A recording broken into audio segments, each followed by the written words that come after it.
Coming up next on City Corner, we're going to learn everything there is to learn about the Great Rivers Greenway, and it is super cool. So stay with us, we'll be right back.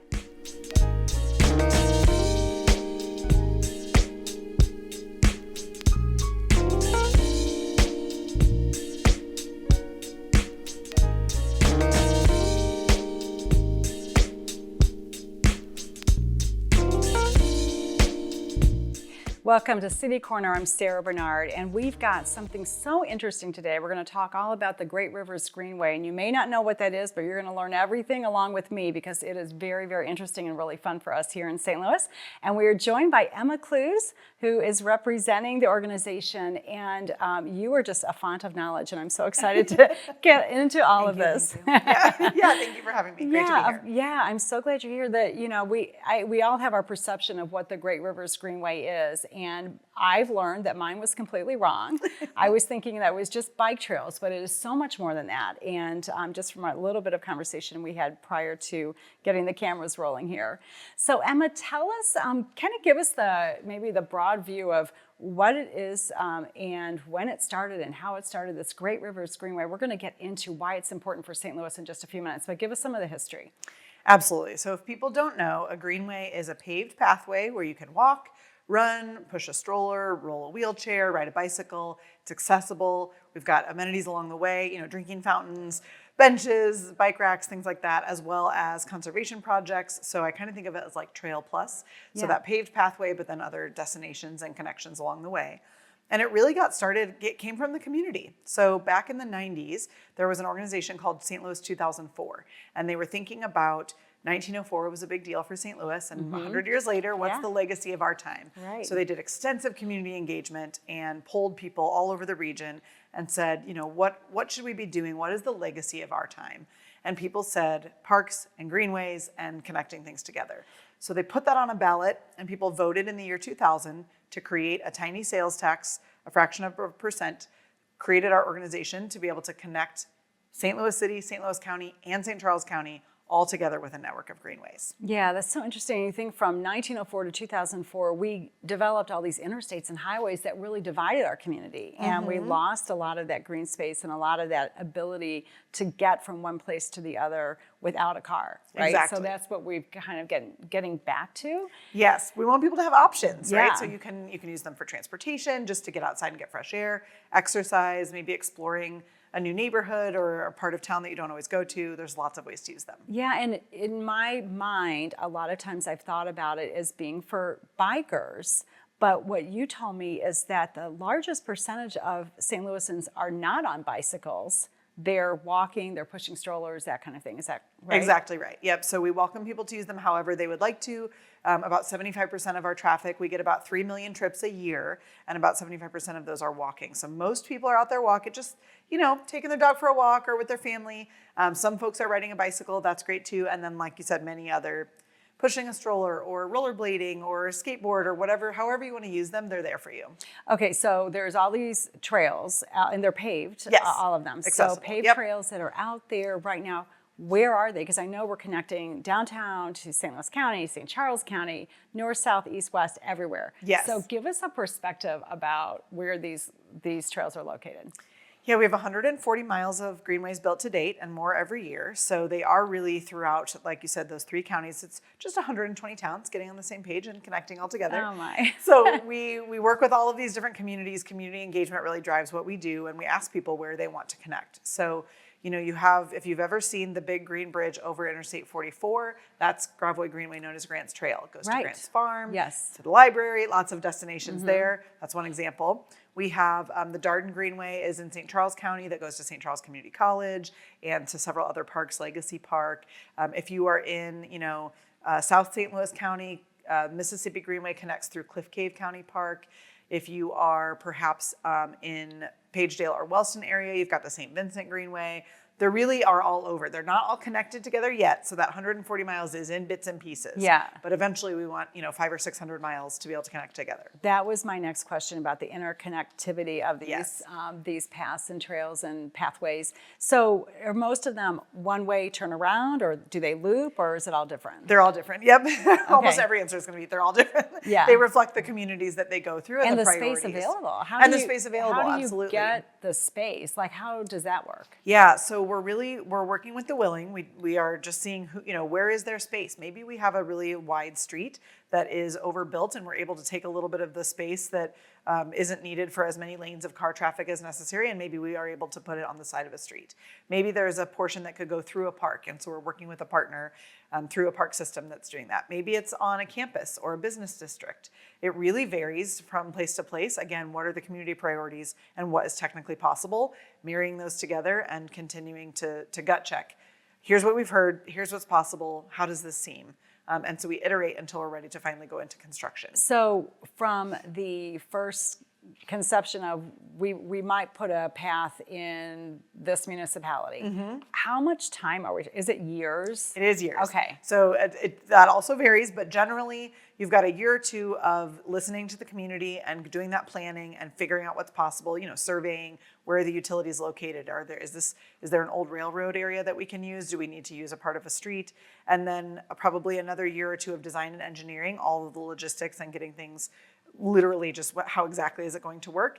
And then, construction can take a year or two as well. So fastest possible timeline, maybe 3 years. Longest possible timeline, it could take 10 years, just depending on what you're piecing together. You talked about how do we get the land? Is it someone has donated an easement to allow us to go alongside the highway, for example? They really vary. And so we just work with the willing and piece it together.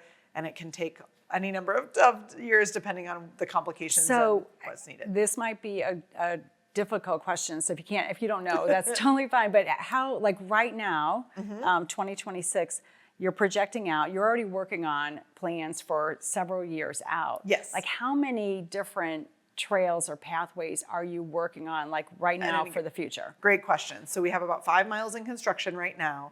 We have about 60 miles that are in planning and design. So those, again, some of those might go into construction next year. Some of them might be going into construction in 5 years, just depending on where they are in that process.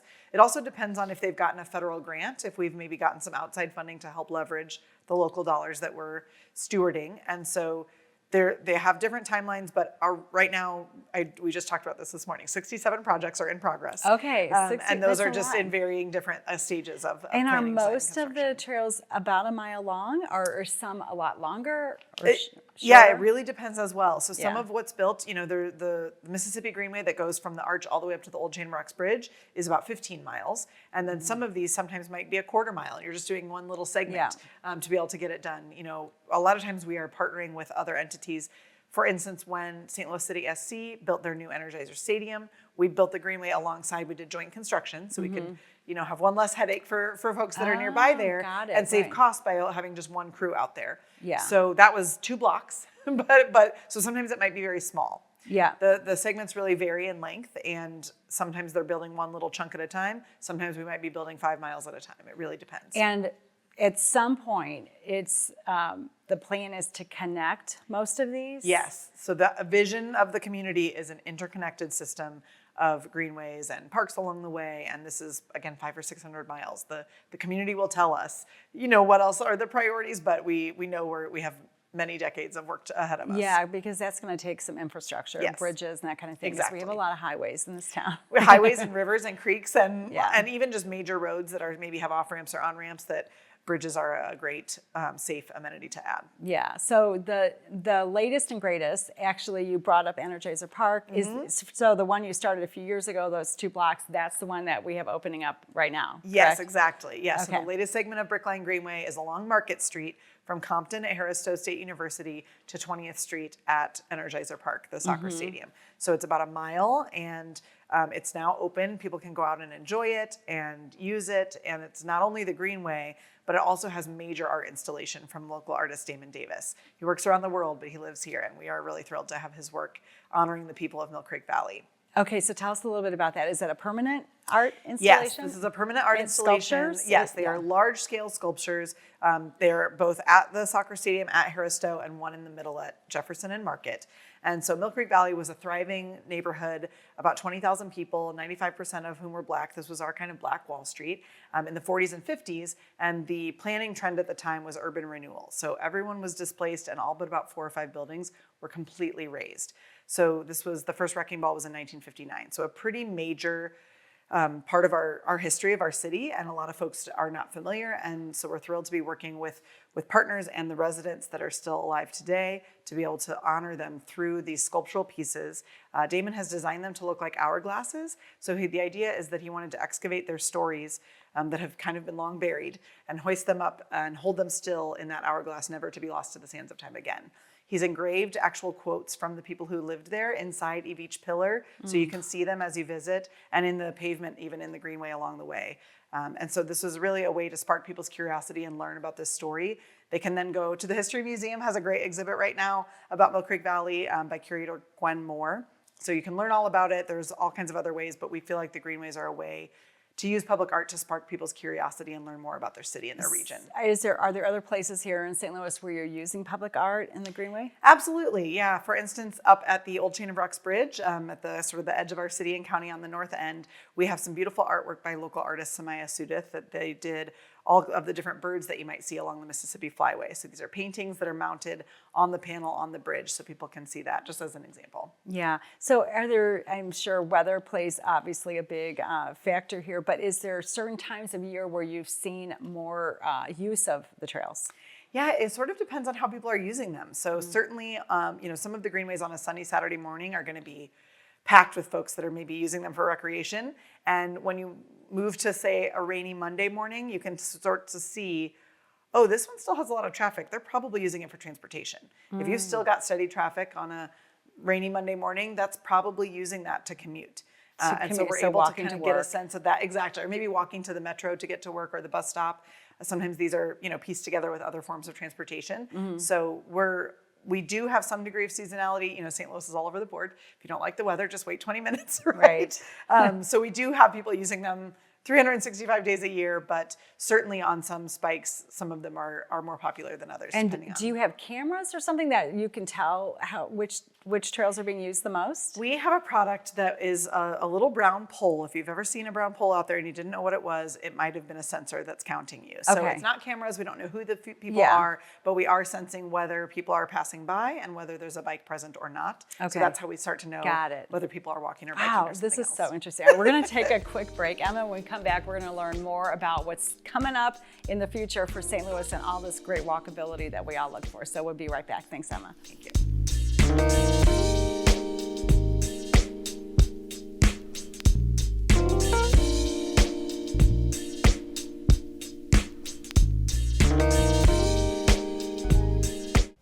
Did you know that you can watch STL TV on your smart TV? That's right. With the new STL TV Now app, you can watch STL TV at home without a cable subscription. And that includes our live broadcast channel as well as video on demand content. We have apps for Apple TV, Fire TV, and Roku. You probably have at least one of those at home, right? But this one is a Fire TV. Now listen, it is really easy to get started. Just find the App Store on your TV, then search for STL TV Now. Select it and click to install. And in just a few seconds, you are enjoying STL TV's great programming such as City Corner, Inside Sports, City Government, and public interest coverage. Or, my personal favorite, In the Kitchen.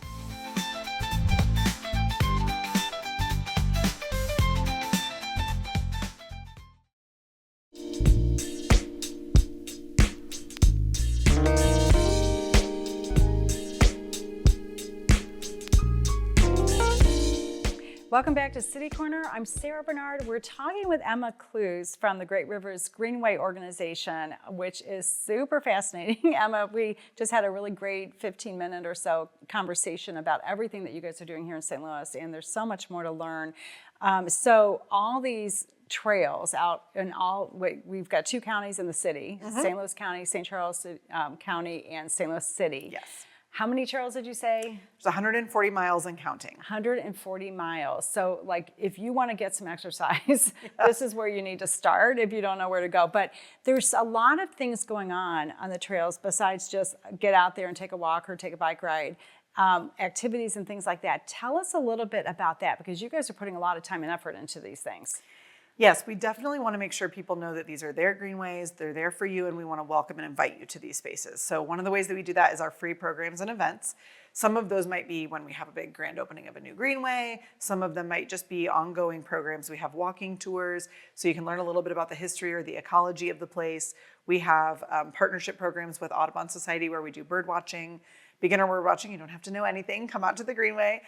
There's yoga. We'll have story time and stroll for folks with little ones. Maybe want to do one of the storybook walks. There's a walking book club with the St. Louis County or St. Louis City Public Library System. There are just something for everyone. We want to again offer something to a wide variety of people so they can learn where this is, how to go back on your own, and there's just always something new going on. Yeah, and I know you guys are on Facebook, so that's probably a great place to learn about all these things, but also your website. Yes, and we also have email newsletters, so you can subscribe to our emails if you'd like a general newsletter. We have a volunteer newsletter to learn about all the volunteer opportunities to get outside and help take care of the greenways. And then we have individual newsletters for every greenway. So if you just want to know what's going on in your area, you can subscribe to any or all of those. Okay, so let's talk about the volunteer opportunities. So what are some things or do people volunteer like for an ongoing or for a one-day project? How does that work? Yes, great. All of those. All of those, okay. So if you'd like to go out just one time, we have things like trash pickup. We have removing invasive species like bush honeysuckle, getting them out of the way so the habitats can really thrive, maybe planting trees.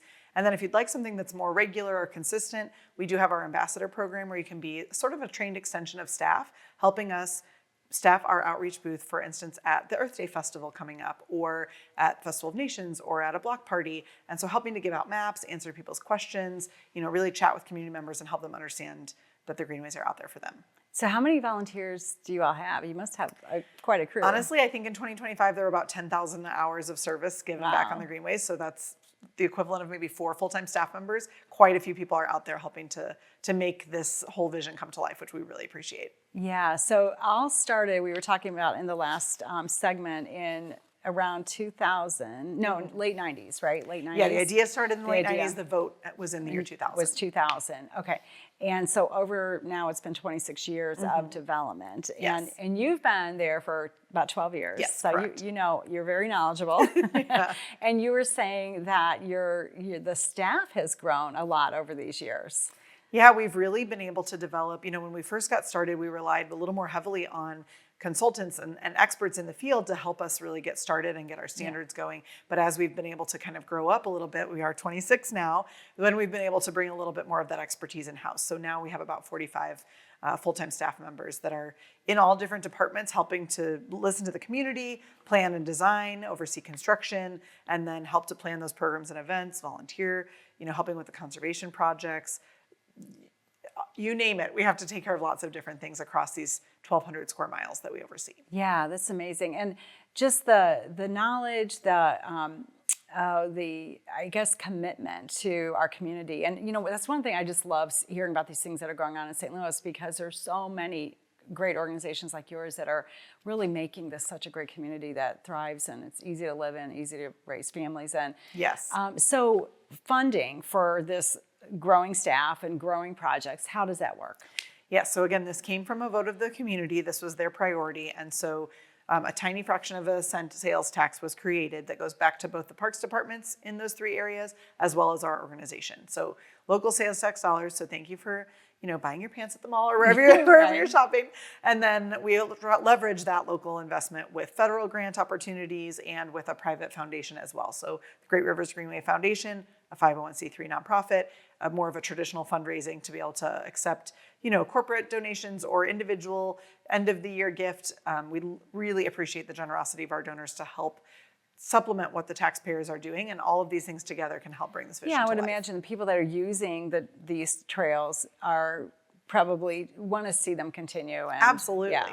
And from a taxpayer perspective, the average resident of the St. Louis region pays about just under $6 a year for these greenways. So it's not a huge burden. The sales tax is very small. And so a lot of people that are feeling very appreciative, maybe that's something that really has been a big part of their everyday life, want to give back. And we really appreciate that. Yeah. So how much time do you all spend studying other cities and what's going on? And are there comparable cities that are doing similar types of greenways? We absolutely want to learn from all of our peers. So some of those are learning from, maybe a county system, or another city project that would be analogous to Brookline Greenway might be the Highline in New York City, or the Indianapolis Cultural Trail, or the Atlanta Beltline. So we're part of the Highline Network, which is a whole cohort of organizations like ours that can learn from each other and share best practices and ideas. Sometimes we're going to conferences or going to visit those other peers in other cities. There's really no one that's set up like us that we know of. Let me know if you think of anything. So in what way, what makes it different here? Yeah, lots of people are building greenways and trails all over the world. But to have 120 towns come together and tax themselves twice to be able to invest in this vision is unique. So having us be an overlay district across 3 counties is unique. Again, lots of people are building them, but our particular setup is rare. So we're always learning best practices, but we have this very unique setup that came from the community. Unique and challenging. Yes. And probably more challenging than most places. And we hear this a lot, hear people that I interview and talk to, just the challenge of working with so many different municipalities under one county, one metropolitan area.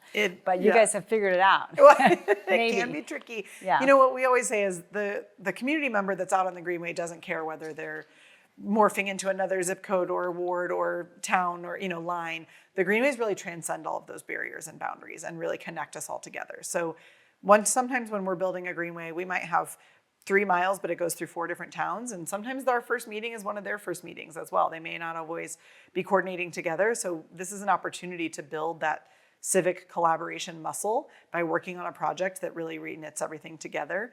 And it's a really rewarding thing to see as that develops. Yeah, so hence the timeline that we were talking about in the last segment of it could take years to develop one section of the trail. And I would imagine it's when you do cross geographic boundaries into different municipalities, it does take longer. It can. And sometimes that might be different municipalities, but it also might be a state agency, it might be a railroad, it might be, there's all kinds of different landowners and uses. And so again, we coordinate with all of those different entities and sometimes are going on their timelines. Yeah. Are there any cities right now that are looking to St. Louis as the example that are just starting out in this kind of greenway? There are. I think we are also, again, in those different networks where we are a peer, we are also sharing our expertise and knowledge. And an example comes to mind, and this was a few years ago. But Memphis actually did a field trip and came to St. Louis for several days to study what we're doing and take away lessons to be able to do something similar in their city. So, some of it might be very specific pieces of how we're doing our community engagement. Some of it might be very technical factors of how we're working. Some of them are, hey, how did you get a tax levy passed to specifically fund this? So whether it's big picture and visioning or brass tacks, we're happy to share anything we have. We're a public agency and wide open for anyone that can learn from that. And obviously, you've mentioned community input many times already today. Yes. So how exactly is that happening? And if someone has an idea for this would be a great place for a trail, it's an unused railroad track or something, how do they present those ideas to you all? Absolutely. We're always open, and it's a huge piece of our work. So for any given project, we're designing the right community engagement plan, whether that be showing up at community events that are already happening, maybe going door to door, doing a mailing, might be doing a open house or town hall for community members to attend. We really try to meet people where they are and to match what fits for that community. And then every 5 years, we update our strategic plan overall. And so those are times where we're also asking about the big picture maps and lines often. That's actually going to be happening later this year as well. So For people that want to give us feedback, you can always send in ideas to our general info email address or call our main number or send us a note through our website. But also feel free to plug in through social media or those email newsletters so you know when we're having those open houses. Our events calendar has several of them out right now for various projects, and we really do, people that live and work in a place know it better than we do. We really do need their expertise. We might know some of the technical factors of what's possible, but they know what's going to work in that community. So we really try to just marry those things together as we move through planning. So if someone wants to experience this and maybe hasn't yet, what is the best way? Obviously your website, I'm sure, has all of the trails. Can you just go to Google Maps and put in Greenway or something that simple? Yes, you can, any of those things. Okay. So we do have an interactive map on the website where you can search by, do you want, a certain number of miles, hilly, flat, sunny, shady? Those are the types of things that we or by have there. like zip code or. Oh yes, exactly. Where in the region? What are you looking for? Do you need to be able to get there by the bus? Are you trying to get, do you need a parking lot? Are you driving there?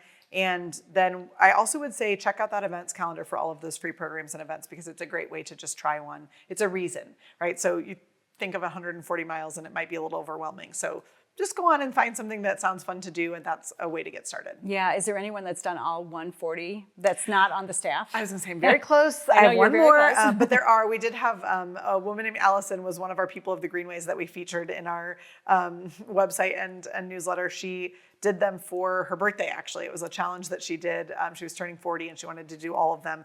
And then she shared her tracker. She created a whole Excel spreadsheet. So it's on our website if you'd like to be like Allison and try to get all of them done. Oh, that's so fun, Allison. Yeah, you're for Allison.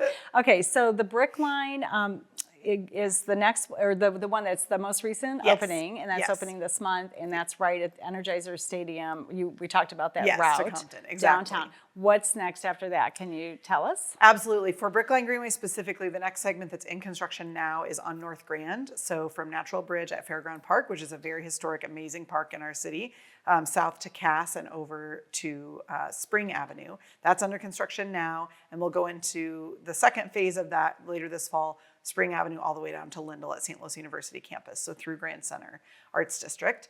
And then there's always something happening that's just Brickline Greenway. So we have projects in construction all over the region, and again, more in planning and design that you can give your input on through those events.